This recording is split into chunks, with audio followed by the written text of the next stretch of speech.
Okay, what's up, guys? So, right now we are going to be talking to Alaska. 11, 12, 14, 15, 16, 17, and 18. No, 17 up to 17 because then starts Sven's chapter. So, we're going to read those pages. Let's get started.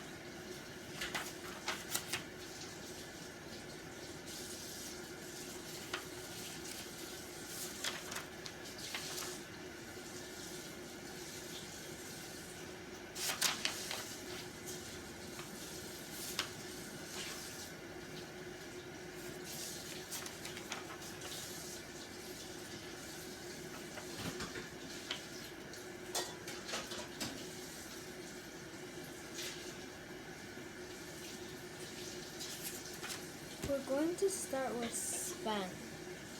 Okay. Okay, go. Seriously? The people in this town are even crazier than I thought. In the very first class, this girl actually starts barking.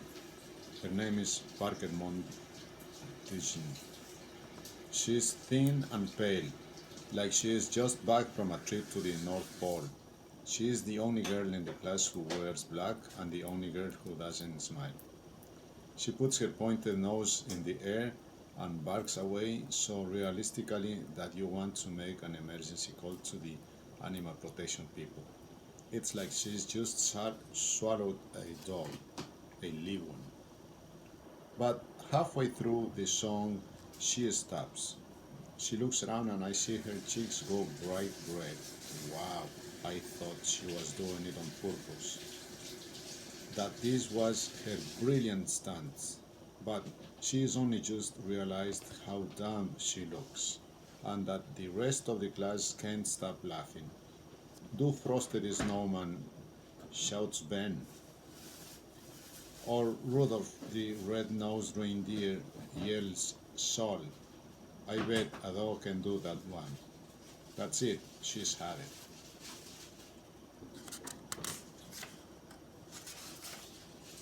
From today until the day she dies, Parker Montjean will be the girl who steered a dog into her cornflakes for breakfast and started barking in the first class. At lunchtime, Sean and Ben ask me to play soccer with them, but I just shake my head. I tell them I am a competitive swimmer, that I don't go running around in a herd, chasing after a ball, but secretly I am completely exhausted even though it's only midday. Stupid pills. Slowly, I walk down the hallway, chewing a spelled bread sandwich with avocado. Since we moved here, my mom hasn't had a job. Now she just does two things, worries about me and bakes bread. Sourdough with Sourdough. with links with linseed, date bread with goji berries and seeds. But no matter what superfoods she uses, I am still me. Parker the dog girl is standing in the middle of the entrance hall, all alone. Black dress, white legs, she matches the check tiles with a serious look on her face. She is studying every window and every door and counting something on her fingers. As I walk past her, I quickly hum Jingle Bells, but I stop when I see her face. Think it's funny, do you? She asks fiercely. She's looking right at me. Her eyes are pale gray, with a dark line around the iris. It was your fault, I started singing. Is that what you call it here? I ask. Frogs croak, sheep bleat, and dogs sing? You challenged me. I put my hands in my pockets. When I was 9, I say, I jumped into the canal in the middle of winter. My mom asked me later why I had done it. and I told her someone had challenged me. She said it was a really stupid reason for nearly drowning. She was right, says Parker. She looks all around the black and white checked entrance hall. I've got stuff to do, she says. Without glancing back at me, she walks away. A little later, when I am alone in the hall, I clench my fists. This is my chance. Everyone else is sitting outside in the sunshine, and I am in here. It's time for my brilliant stunt for the whole school to find out who I am. What should I do? Set off the fire alarm? Call the police about the suspicious package? Climb on top on the roof? But then I pause. I thought each and every one of my brain cells was working to come up with a stunt. But suddenly I noticed how quiet it is here, how empty the halls are, and that I am all alone. Can I remember the last time I was without one single other person, without a camera, without an alarm button, without a dog? No. I should be over the moon.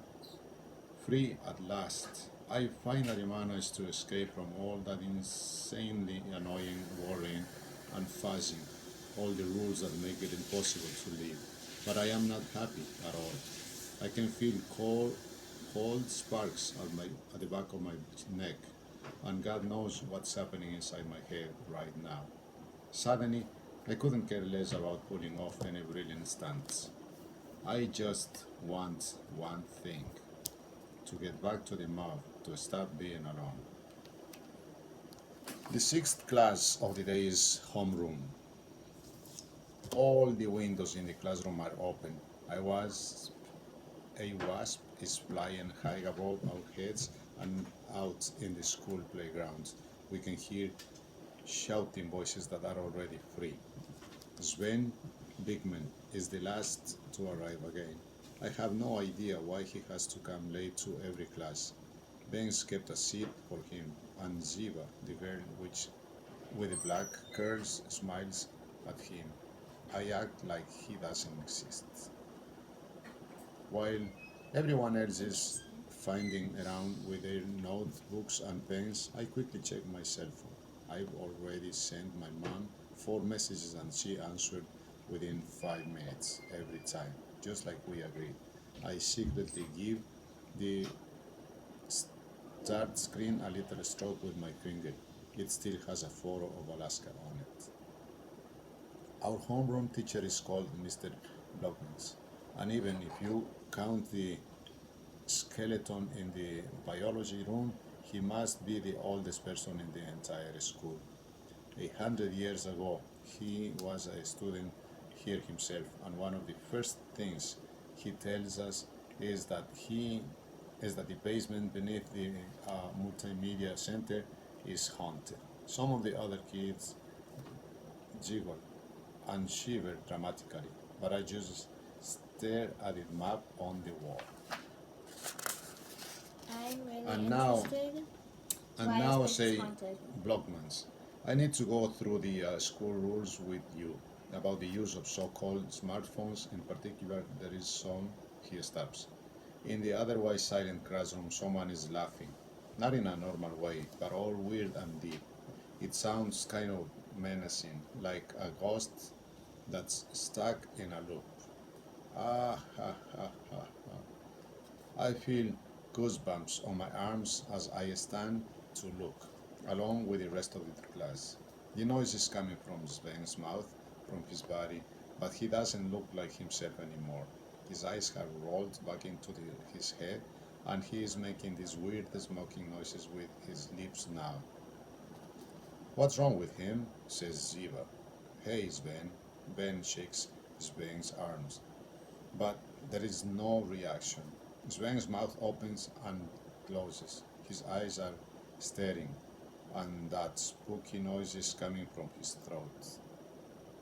Sol takes out his phone. I am calling an ambulance. There is no need, says Blockmans calmly. Sol, put your phone away. Sven will be able to hear as you again in a few seconds. The girl have all clasped their hands over their mouths, and Sol is still clutching his phone. The screen's lit up. He's already keyed in the emergency number. I don't do anything. These videos I don't want to see keep flashing through my head. They always start playing when things get scary. And then the weird laughter suddenly stops. Sven blinks, picks up his pen, and looks down at his book, as if there is nothing wrong, as if he has no idea he was just possessed by a ghost holding out breath, and all stare at him. His pen hovers over the paper, ready to get to work, but Blogmans hasn't given us anything to do yet. After a couple of seconds, Sven looks up and then he sees us staring. It feels like I am surfacing from. Okay, so we are done reading